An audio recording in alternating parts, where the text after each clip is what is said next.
Hello YouTube, this is Kristen, and we are going to talk about the 50 Shades of Real Life. And what I mean by the 50 Shades of Real Life is, okay, I know there's a movie that just came out that everyone's excited about, it's been really popular, and, you know, the 50 Shades of Grey movie, so I'm going to try and touch on that just a little bit, and kind of show people that real BDSM and that situation are a little bit different, okay? There's not very many 28-year-old billionaires out there that I know of, and if you're just hopping into BDSM thinking you might find one, you're going to be sadly mistaken. And if there are 28-year-old billionaires out there looking for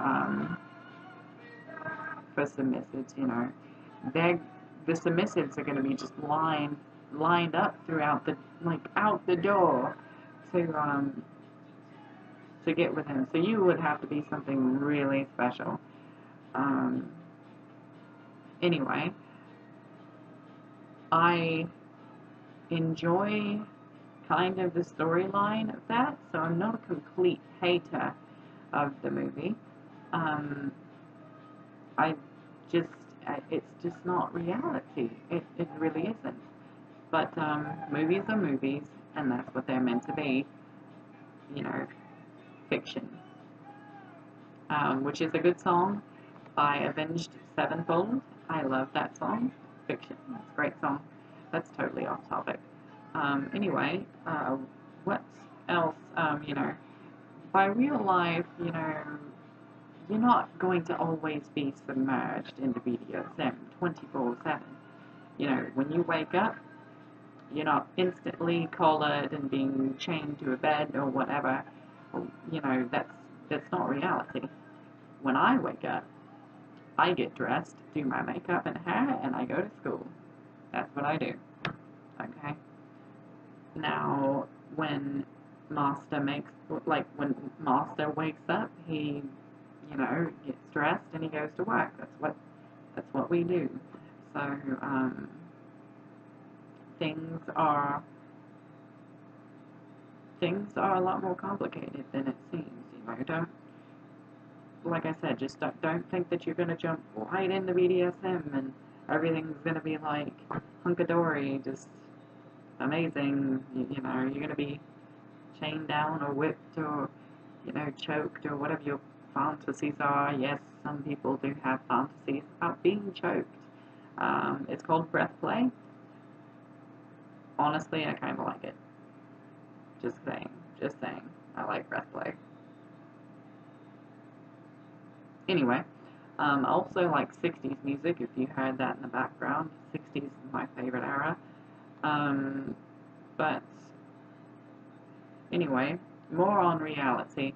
If you have a ticket, okay, like if you get a ticket on the side of the road, and your master has you chained to a bed on the day that you're supposed to be in court or whatever to pay your ticket or whatever you need to do you think that is feasible? Do you think that is feasible? No, it's not feasible. You know, real life comes into play. You're going to have to be there. You're going to jail, pretty much.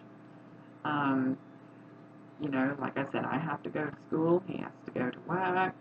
You know, bills have to be paid, electricity. You know, there's all these things. And also, BDSM is not something that you can just discuss openly with everyone. If you are in the community, and I'm speaking to people who are already in the community, they very well know that BDSM is just not something you go up to somebody that you first meet. You're like, hey, I'm into BDSM.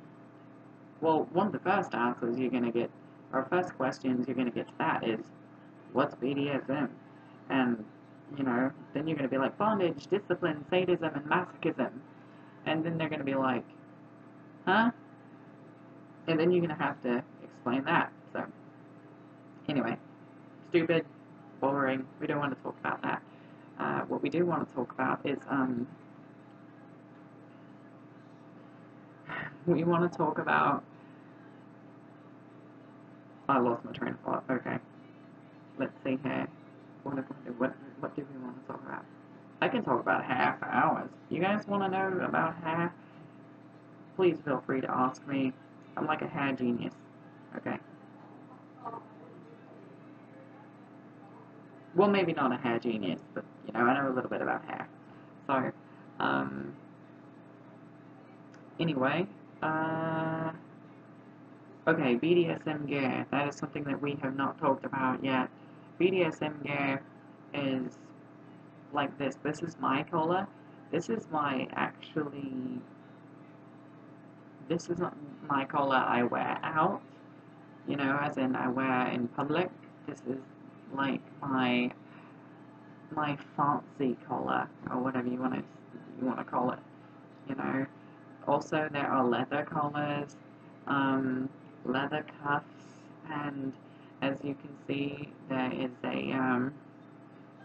a dog leash on this collar right here, and there is a right here is a D-ring. This is called a D-ring.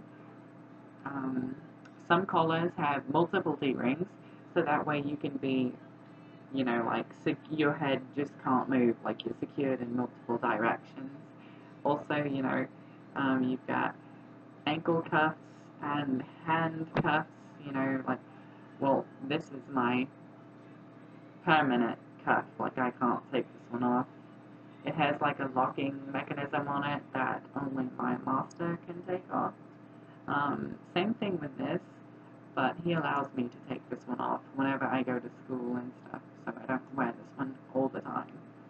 Which some people in the BDSM community might be confused about, why don't I wear a permanent collar? Well, that's because I wear a permanent cuff. So, you know, judge me however, I don't care. Anyway, just like I said, reality, you always have to deal with real life. Real life always intrudes on fetish and BDSM. So I hope that you guys all enjoy this video, and if you have questions or comments, please leave them below, and I will try to answer them in as fast a manner as possible, and just just have a nice day, okay? Just have a nice evening, because I know I'm going to. Bye.